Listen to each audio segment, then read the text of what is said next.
All right, welcome to The Explainer. Today, we're going to dive into the story of a titan of industry who built a global empire right in the spotlight of technology, only to spend his entire life trying to avoid that very same spotlight. And that's really the big question we're tackling today, isn't it? We're going to trace the journey of a man whose life was all about quiet action and just immense impact. So, let's start right at the beginning. So let's jump back to where it all started. Bombay, 1945. Azim Premji was born into a very well-known, very successful business family. But, his childhood was anything but simple. And this, right here, is the paradox that really defined his childhood. On one hand, he was the son of the rice king of Burma, surrounded by all the wealth you could imagine. But on the other hand, all that money couldn't buy his father's attention. His dad was just consumed by business. Physically there, sure, but his mind was a world away, leaving young Azim feeling pretty alone. So you have this void left by his father, right? But his mother, she stepped in and filled it with something incredible: purpose. She ran a children's hospital, and from her, Azim learned a lesson more valuable than any business school could ever teach him: the deep, profound value of empathy and just being human. And all of this, it shapes him. It builds this core philosophy inside him that he carries for the rest of his life. He came to believe in this idea of silent responsibility. The idea that real power isn't about being the loudest person in the room. It's about listening more than you speak, watching for the things others miss, and acting with conviction, not for applause. Okay, so let's fast forward to 1966, because this is the year when that philosophy would be put to the ultimate test. This is the year when everything changed, and I mean everything. So, picture this. He's only 21 years old. He's halfway across the world at Stanford University in California, one of the best schools on the planet. He's charting his own course, building his own future. And then it happened. That one phone call that just shatters everything. He gets the news. His father had passed away from a sudden heart attack. And just like that, at 21, his youth is over. It's replaced by this just immense, crushing weight of responsibility. He had to go home. There was no other choice. So he gets back to India and he's thrown right into the deep end. He has to take over his father's company, Wipro. Now, this was not the Wipro we know today. Back then, it was a small manufacturing business. And let me tell you, the path to success was anything but guaranteed. In fact, it was paved with failure. So what do? He had to figure it out.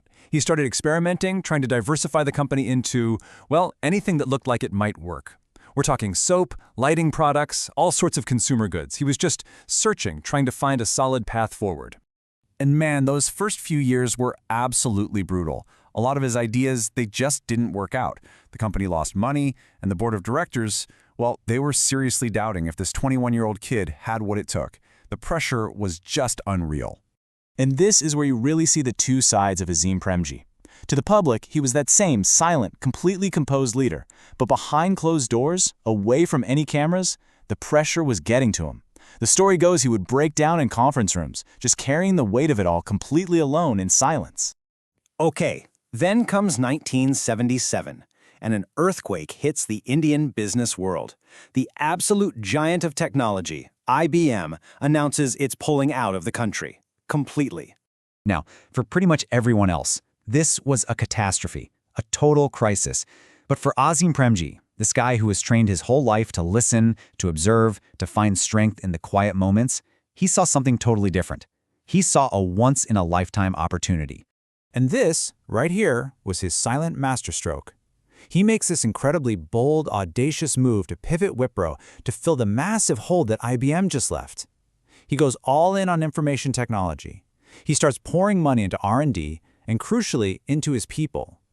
This was a bet that could have destroyed the company, but instead, it was about to change history. And we all know how that bet paid off. Wipro exploded, becoming a global IT powerhouse, and Azim Premji became incredibly, unbelievably wealthy.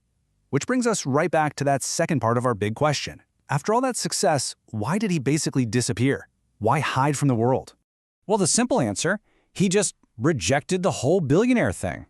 All of it. He was famous for not having private jets, no giant palaces, no flashy TV interviews. He actively avoided all the stuff that usually comes with that kind of money. See, for him, it was never about piling up wealth. It was about something much, much bigger. His whole philosophy was simple. You don't hoard wealth, you transfer it. You move it to where it can actually do some good in the world.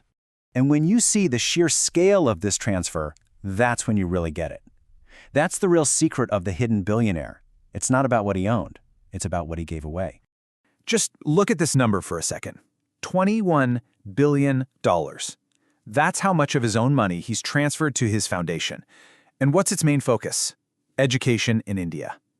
This is easily one of the biggest acts of philanthropy in modern history. It's just staggering. And this is where the whole story just comes beautifully full circle. Think about it. The boy who grew up with all the money in the world, but all he really wanted was his father's time, his father's attention. He dedicated his entire fortune to giving a future to a nation's children. And that's it, right there. That's the whole story. Azim Premji's life is this incredible lesson that real lasting change, it isn't always made with a lot of noise and a big spotlight. Sometimes the most powerful thing in the world is silence.